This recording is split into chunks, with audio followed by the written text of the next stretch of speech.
ഈശോ മിശിഹായ്ക്ക് സ്തുതിയായിരിക്കട്ടെ. ഞാൻ മാണിപ്പറമ്പിലച്ചൻ. ലത്തീൻ വേദപാഠകം നോമ്പുകാലം 4-ാം ഞായർ. യോഹന്നാന്റെ സുവിശേഷം 9-ാമത്തെ അധ്യായം 1 മുതൽ 41 വരെയുള്ള വചനങ്ങളിൽ ചില വചനങ്ങൾ വിട്ട് കളഞ്ഞിട്ടാണ് ഇന്നത്തെ വേദവായന, സുവിശേഷ വായന. ഞാനത് മൊത്തം ടെക്സ്റ്റ് വായിക്കുന്നില്ല, നിങ്ങൾ തന്നെ വായിക്കുക. 41 വാക്യങ്ങളുള്ളത് കൊണ്ടാണ്. മാത്രമല്ല, അതിൻ്റെ ഒരു പ്രധാനപ്പെട്ട സന്ദേശം അത് മാത്രം പറയാനാണ് ആഗ്രഹിക്കുന്നത്. ജന്മന അന്ധനായ ഒരു മനുഷ്യനെ കർത്താവ് സുഖപ്പെടുത്തുന്നതും അതേക്കുറിച്ചുണ്ടാകുന്ന തർക്കവും വാക്കുതർക്കവും, അങ്ങനെ വലിയൊരു കഥയാണത്, വലിയ സംഭവമാണ്. അതിൻ്റെ പ്രധാനപ്പെട്ട ആശയങ്ങൾ മാത്രം ഞാൻ പങ്കുവയ്ക്കാം. ദൈവം പ്രകാശമാണ്. യോഹന്നാൻ 1-ാമത്തെ ലേഖനം 1:5 അത് അവതരിപ്പിച്ചിട്ടുണ്ട്. പരമപരിശുദ്ധിയാണവൻ, എല്ലാം നൈർമല്യത്തിൻ്റെ പൂർണ്ണതയാണവൻ എന്നൊക്കെയാണ് അതിൻ്റെ അർത്ഥം. മാത്രമല്ല, ഈ ലോകത്ത് നമുക്ക് ഒരുപാട് മനുഷ്യരുണ്ടെങ്കിലും നമുക്കൊരാളെ ശരിക്കും സ്നേഹിക്കാൻ ഉണ്ടാകുമ്പോഴാണ് ഈ ലോകം പ്രകാശപൂർണ്ണമായിട്ട് അനുഭവപ്പെടുക. അപ്പോൾ ദൈവം നമ്മെ സ്നേഹിക്കാൻ, ആരൊക്കെ നമ്മൾ ഉപേക്ഷിച്ചാലും ദൈവം നമ്മെ സ്നേഹിക്കാനുണ്ട്. അപ്പോൾ അവൻ പ്രകാശമായിരിക്കുന്ന ആ അവസ്ഥ നമ്മൾ അനുഭവിക്കും. ഈ ലോകം പ്രകാശപൂർണ്ണമായിരിക്കുന്നു, എന്നെ സ്നേഹിക്കാൻ ആരൊക്കെ ഉപേക്ഷിച്ചാലും എന്നെ ഉപേക്ഷിക്കാതെ സ്നേഹിക്കാൻ ഒരാളുണ്ട്. അപ്പോൾ അതൊരു നമ്മുടെ പ്രായോഗിക വശമാണ്. ആ അർത്ഥത്തിൽ ദൈവം തൻ്റെ പുത്രൻ ലോകത്തിലേക്ക് അയച്ചു നമ്മുടെ കൂടെ ആയിരിക്കാൻ. അപ്പോൾ യേശു ലോകത്തിൻ്റെ പ്രകാശമാണ്. യോഹന്നാന്റെ സുവിശേഷം 8:12. ലോകത്തിലേക്ക് വന്ന ദൈവം നമ്മെ സ്നേഹിക്കാൻ, നമ്മുടെ കൂടെ ആയിരിക്കാൻ, പോയപ്പോഴും നമ്മുടെ കൂടെ ആയിരിക്കാൻ വിശുദ്ധ കുർബാന സ്ഥാപിച്ച ദൈവം. ആ ദൈവത്തെ ഏറ്റുപറഞ്ഞ് ആരാധിക്കാൻ സൗഭാഗ്യം ലഭിച്ച ഒരു ജന്മന അന്ധനായ മനുഷ്യൻ. ഈ ദൈവം ഭൂമിയിലേക്ക് വന്നു, അതാണ് യേശുക്രിസ്തു. അവനെ കണ്ട് ആരാധിക്കാൻ ഭാഗ്യം ലഭിച്ച, ജന്മന അന്ധനായവനായെങ്കിലും അവന് ഏറ്റവും വലിയ ഭാഗ്യമാണ് ലഭിച്ചത്. അങ്ങനെ ഭാഗ്യം ലഭിച്ച അന്ധൻ, അതാണ് 9:35 നമ്മൾ കാണുന്നത്. എന്നിട്ട് കർത്താവ് പറയുന്നുണ്ട്, നിങ്ങൾ ലോകത്തിൻ്റെ വെളിച്ചമാണ്. നിങ്ങളും ഇല്ലേ ഈ ദൈവത്തിൻ്റെ ആളുകളായിരിക്കുക, യേശുവിൻ്റെ ആളുകളായിരിക്കുക, പ്ലസ് ഈ ലോകത്തിൽ മനുഷ്യരെ സ്നേഹിക്കുക. അപ്പോൾ അവർക്ക് ഈ ലോകം വെളിച്ചമുള്ളതായിട്ട് തോന്നും, അന്ധകാരമുള്ളതായിട്ട് തോന്നാം. യുദ്ധമൊക്കെ വരുമ്പോൾ സഹനം, വേദന, രോഗം. പക്ഷെ നമ്മൾ സ്നേഹിക്കുന്ന ഒരാളുള്ളപ്പോൾ ഈ അന്ധകാരം പോയി വെളിച്ചമായിട്ട് മാറും. അങ്ങനെ നിങ്ങൾ ലോകത്തിൻ്റെ പ്രകാശമാകണമെന്ന് മത്തായി ശ്ലീഹയുടെ സുവിശേഷം 5:14 കർത്താവ് പഠിപ്പിച്ചിട്ടുണ്ട്. ഇതെല്ലാം ഇവൻ്റെ കാര്യത്തിൽ, ഈ പറഞ്ഞ അന്ധൻ്റെ കാര്യത്തിലെല്ലാം സത്യമാകുകയാണ്. പക്ഷെ ഇത് അവതരിപ്പിച്ചിരിക്കുന്നത് ചരിത്രത്തിൽ നടന്ന അതുപോലെ മാത്രം അവതരിപ്പിച്ചിരിക്കുകയല്ല. ഈ സംഭവം ഉണ്ടായപ്പോൾ, ജന്മനന്ധനായ മനുഷ്യനെ കാഴ്ച കിട്ടിയപ്പോൾ ഉണ്ടായ ഒരു കോലാഹലമുണ്ട്. അതൊരു കോടതി മുറിയിൽ അരങ്ങേറുന്ന ദുരന്തപൂർണമായ വ്യവക്ഷേപമായിട്ട്, ട്രാജിക് ഐറണി എന്ന് പറയും. ആ നാടകത്തിൻ്റെ രൂപശില്പത്തിലാണ് യോഹന്നാൻ ഈ സംഭവം വർണ്ണിച്ചിരിക്കുന്നത്. കഥാപാത്രങ്ങളിലും രംഗസംവിധാനത്തിലും ഒക്കെ ഒരു കോടതി മുറിയിൽ അരങ്ങേറുന്ന ദുരന്തപൂർണമായ വ്യവക്ഷേപം, ട്രാജിക് ഐറണി എന്ന തരത്തിൽ യോഹന്നാൻ അവതരിപ്പിക്കുകയാണ്. അപ്പോഴാണ് ആ ചരിത്രത്തിലെ സംഭവത്തിന് ദൈവവചനത്തിൻ്റെ, തിരുവചനത്തിൻ്റെ തലത്തിലേക്ക് ഉയരാൻ കഴിയുന്നതും ഇന്നും അത് പ്രസക്തമാകുന്നതും അതുകൊണ്ടാണ്. നമ്മൾ ആ കഥാപാത്രം, രംഗ സംവിധാനമൊക്കെ നോക്കിയാൽ, ദൈവം കൊടുത്ത വെളിച്ചം എന്ന മോശയുടെ ന്യായപ്രമാണം കൈവശം വച്ചിരുന്നവരാണ് കോടതിയിലെ മതനേതാക്കളായ ന്യായാധിപന്മാർ. ദൈവം കൊടുത്ത വെളിച്ചമായിരുന്നു, പഴയ നിയമത്തിൽ ദൈവം കൊടുത്ത വെളിച്ചമായിരുന്നു മോശയുടെ ന്യായപ്രമാണം, തോറ. അത് കൈവശം വച്ചിരിക്കുന്ന ആളുകളാണ് കോടതിയിലെ ഈ മതനേതാക്കന്മാരായ ന്യായാധിപന്മാർ. ഒരിക്കൽ ഈ യാചകനായിരുന്ന ഈ കുരുടൻ, അന്ധൻ, തനിക്ക് ഏറ്റവും തീർച്ചയുള്ള കാര്യം നിഷേധിക്കണമെന്ന് വാദിക്കുന്ന എതിരാളികളുടെ മുമ്പിൽ കോടതിയിൽ നിൽക്കുകയാണ്.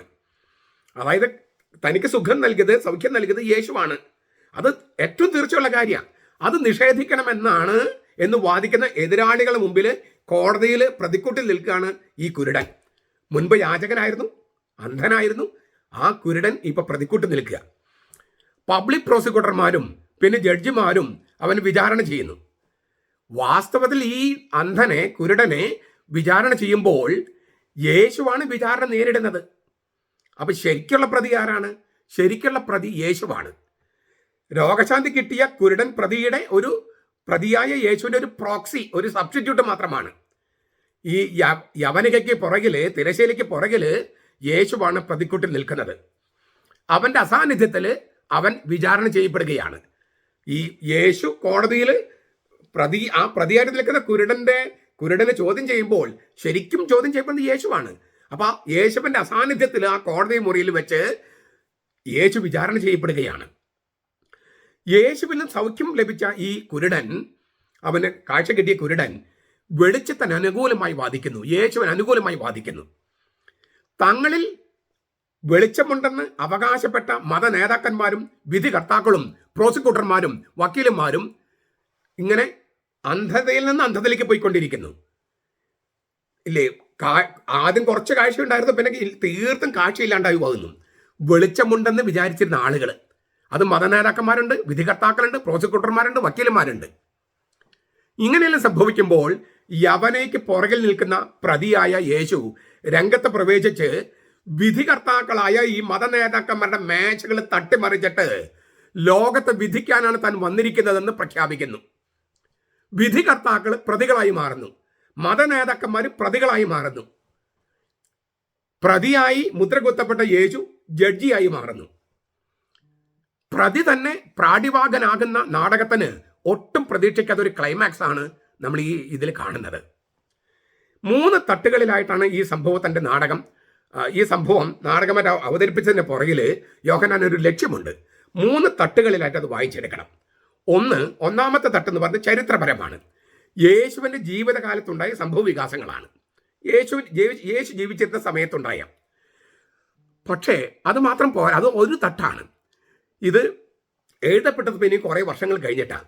അന്ന് ഈ 4-ാം സുവിശേഷം രചിച്ച സമുദായം അഥവാ യോഹന്നാന്റെ സഭ നേരിട്ട അവസ്ഥാവിശേഷമായിരുന്നു ഇത്. അതായത് ആരാണോ വെളിച്ചത്തിന് വേണ്ടി വാദിക്കുന്നത് ആ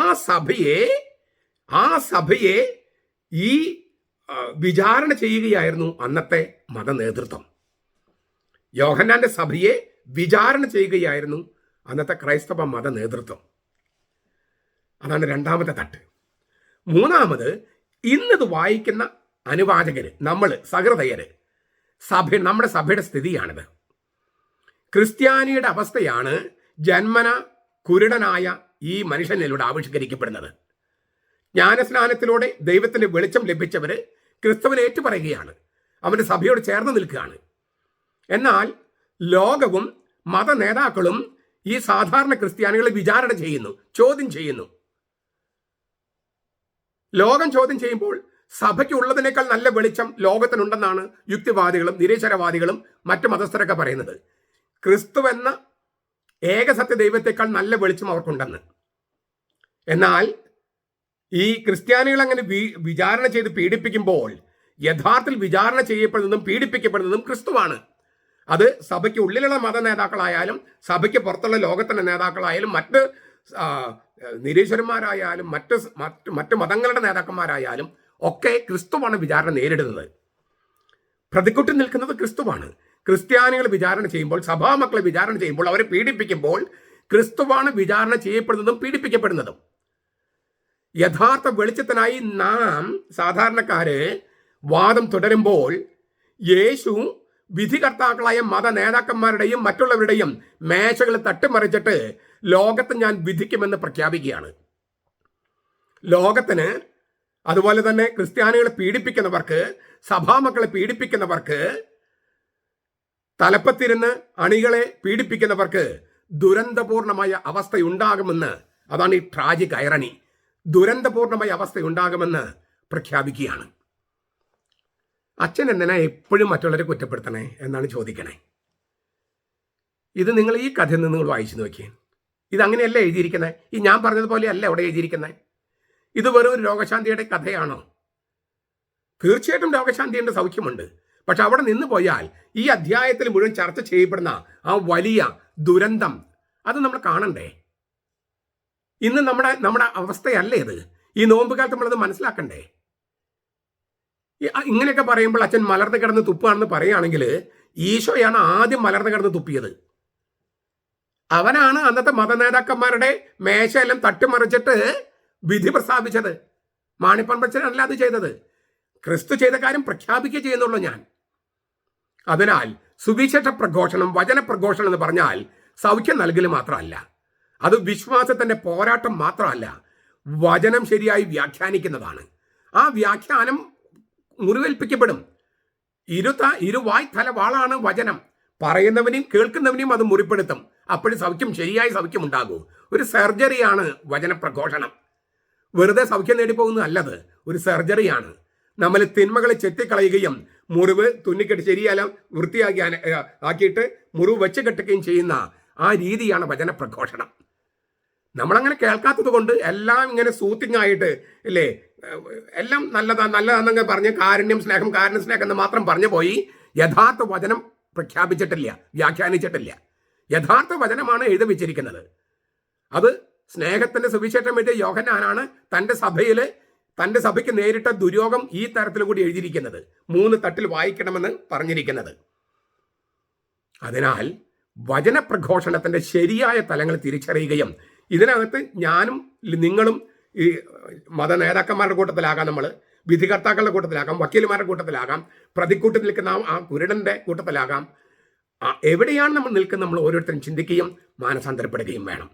നമ്മുടെ കർത്താവ് യേശു മിശിഹായുടെ കൃപയും പിതാവായ ദൈവത്തിന്റെ സ്നേഹവും പരിശുദ്ധാത്മാവിന്റെ സഹവാസവും നാം എല്ലാവരോടും കൂടി ഉണ്ടായിരിക്കട്ടെ, എപ്പോഴും എപ്പോഴും എന്നേക്കും. ആമേൻ.